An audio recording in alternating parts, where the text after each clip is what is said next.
فنی جوکس کے ریڈر میں آپ سب کو خوش آمدید۔ اردو مزاحیہ لطیفے۔ ایک کمزور سا شخص ڈاکٹر کے پاس آیا۔ ڈاکٹر، آپ کو کیا تکلیف ہے؟ مریض، پہلے آپ وعدہ کریں کہ میری تکلیف سن کر آپ ہنسیں گے نہیں۔ Doctor, okay promise. مریض نے اپنی ٹانگ دکھائی جو ماچس کی تیلی جتنی پتلی تھی۔ ڈاکٹر کو یہ دیکھ کے ہنسی آ گئی۔ مریض، آپ نے نہ ہنسنے کا وعدہ کیا تھا۔ ڈاکٹر، اچھا سوری، اب تکلیف بتائیں۔ مریض، ڈاکٹر صاحب یہ سوج گئی ہے۔ مجھے 1 لاکھ سے 1.5 لاکھ روپے تک کا کوئی اچھا سا موبائل فون لینا ہے۔ لوگ مجھے مشورہ دیں کہ میں اتنے پیسے کہاں سے لاؤں۔ سردار نے ماچس کی تیلی جلائی تو نہ جلی، دوسری تیلی جلائی وہ بھی نہ جلی، تیسری جلائی تو وہ جل گئی۔ سردار نے فوراً بجھا دی اور بولا، یہ کام کی ہے، سنبھال کے رکھ لیتا ہوں۔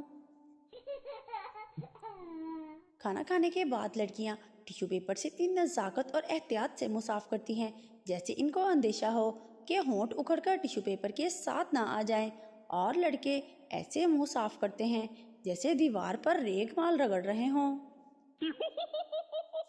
بادشاہ، اس گستاخ کے کان کاٹ دو نا۔ سردار، نہیں عالم پناہ، اتنا ظلم نہ کرو، میں اندھا ہو جاؤں گا۔ بادشاہ حیرانگی سے، ارے کان کاٹنے سے کیسے اندھا ہو جاؤ گے؟ سردار، ارے چشمہ تیرے باپ کے کان پر لگاؤں گا۔ ایک ہسپتال میں ہر پیر کی صبح 11 بجے کے بعد بیڈ نمبر 15 پہ جو بھی مریض ہوتا تھا اس کی موت ہو جاتی تھی۔ جب مستقل ایسا ہونے لگا تو اس بیڈ کو آسیب زدہ قرار دے دیا گیا۔ نئے آنے والے ڈاکٹر نے ان اموات کا پتہ لگانے کی کوشش کی۔ پیر کی صبح 11 بجے سے پہلے ایک مریض کو بیڈ نمبر 15 پر لٹا دیا گیا۔ اس کے چاروں طرف کئی خفیہ کیمرے لگا دیے گئے۔ آخرکار 11 بجے کے بعد وارڈ کا دروازہ کھلا اور صفائی کرنے والا اندر آیا، اور آتے ہی بیڈ نمبر 15 کی آکسیجن مشین کا پلگ نکال کر اپنا موبائل چارجنگ پر لگایا اور صفائی کرنے لگا۔ ایک آدمی سوات گیا تو جاتے ہی اپنی بیگم کو SMS بھیجا، مگر غلط نمبر ملا دیا۔ جس عورت کو ملایا اس کا شوہر 2 دن پہلے فوت ہو گیا تھا۔ SMS پڑھتے ہی عورت بے ہوش ہو گئی۔ لکھا تھا کہ میں خیریت سے پہنچ گیا ہوں، نیٹ ورک بھی موجود ہے، جگہ چھوٹی ہے مگر شاندار ہے، ٹھنڈی ہوائیں جنت کا مزہ دیتی ہیں، دھول مٹی بالکل بھی نہیں ہے، میں نے جو سفید لباس پہنا تھا وہ ویسے کا ویسے ہی ہے، 2-4 دن تک تم کو بھی بلا لوں گا۔ سردار نے ایک بچے کو اغوا کیا، ایک چٹ لکھا، 50 لاکھ روپے کل صبح تک پل کے نیچے رکھ دو۔ پھر وہ چٹ بچے پر چپسا کر کے بچے کو گھر واپس بھیج دیا۔ دوسرے روز سردار پل کے نیچے گیا تو وہاں 50 لاکھ روپے موجود تھے، اور ساتھ ہی ایک چٹ بھی تھی جس پر لکھا تھا، پیسے کا افسوس نہیں، افسوس تو بس اس بات کا ہے کہ سردار نے سردار کو لوٹا۔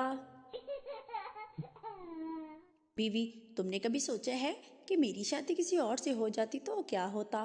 شوہر، نہیں، میں کبھی کسی کا برا نہیں سوچ سکتا۔ سردار رو رہا تھا۔ دوست، کیوں رو رہے ہو؟ سردار، میری مرغی مر گئی ہیں۔ دوست، میرا دادا مرا تھا تو پھر بھی میں نہیں رویا تھا، اور تم مرغی مرنے پر رو رہا ہے۔ سردار، تیرا دادا کیڑا آنڈے دیندا سی۔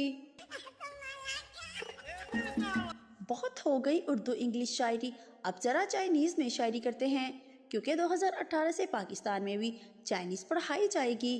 شعر عرض کیا ہے، جن شو شوئی ٹنگ پونگ چنگ پو فراس شن چنگ چو پوئی پوئی سوئی دھوئی چٹی اوئی اوئی واہ واہ، رلا دیا نا ظالم نے۔ میاں بیوی میں بحث چھڑ گئی کہ ان کا بیٹا زیادہ پیار کس سے کرتا ہے۔ تہ پایا کہ چھپ کر بچے کو پتھر مارتے ہیں، اگر وہ بولا ہائے امی تو امی جیتی، اور اگر ہائے ابو کہا تو ابو جیتے۔ درخت کے پیچھے چھپ کر بچے کو پتھر مارا، بچہ، اوئے کون ہے بغیرت کمینہ، سامنے آ تو۔